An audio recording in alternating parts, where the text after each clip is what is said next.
students, you know that nowadays lockdown is going on and we are trying to start the studies of standard 10th online basis. Today I will start according to science 1, gravitation, the first chapter. What is gravitation? You know all as well that Sir Isaac Newton, he saw an apple falling from the tree which fall down on the earth, and this was the first direction to know us that earth has a gravitational pull. As we have learnt the phenomenon of gravitation discovered by him, he wondered why all apples fall vertically downward and not an angle to the vertical. After much thought, he came to the conclusion that the earth must be attracting the apple towards itself, and this attractive force must be directed toward the center of the earth. From then, we came to know that the objects, they fall on the ground and they do not fly. That shows earth has some type of attraction between the body and itself. This attraction is called as gravitational force. Newton thought that if the force of gravitation act on apple on the tree at different height from the surface of the earth, can it also act on object at even greater heights, much further away from the earth, like for example the moon? Can it act on even further objects like the other planets and sun? So we conclude that if suppose sun is a stable and the planets are revolving around it, in same way moon, the satellite of earth, is also revolving around the earth, but it does not falls on the earth. Why? It is due to the motion and the force.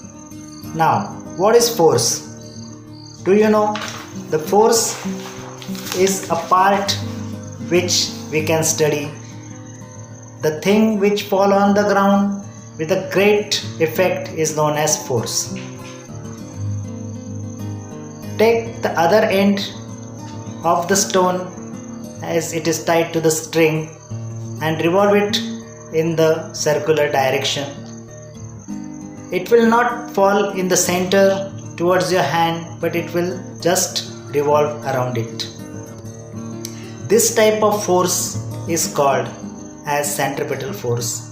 A force acts on any object moving along a circle and it is directed towards the center of the circle, then it is called as centripetal force. Centripetal means center seeking. That means the object is falling on the center. ये तो हमें पता है कि कोई भी चीज़ अगर घूमती है और उसे अगर छोड़ दिया जाए तो वो सेंटर पे आके गिरेगी, वो वहीं पे रिवॉल्व होती नहीं रहेगी. इसका मतलब यही होता है कि कुछ ना कुछ अट्रैक्शन सेंटर की तरफ है जिसकी वजह से वो उसके ऊपर गिर जाती है. Similarly, you know that the moon, which is the natural satellite of the earth, goes round in the definite orbit. The direction of the motion of the moon as well as its speed constantly changes during this motion. Do you think some force is constantly acting on the moon? What must be the direction of this force? How would its motion have been if no such force acted on it? That means the force must be exerted by the earth, which attracts the moon towards itself. The sun must be attracting the planet, including the earth, towards. Now Kepler's law. What is Kepler's law? Kepler has considered 3 laws.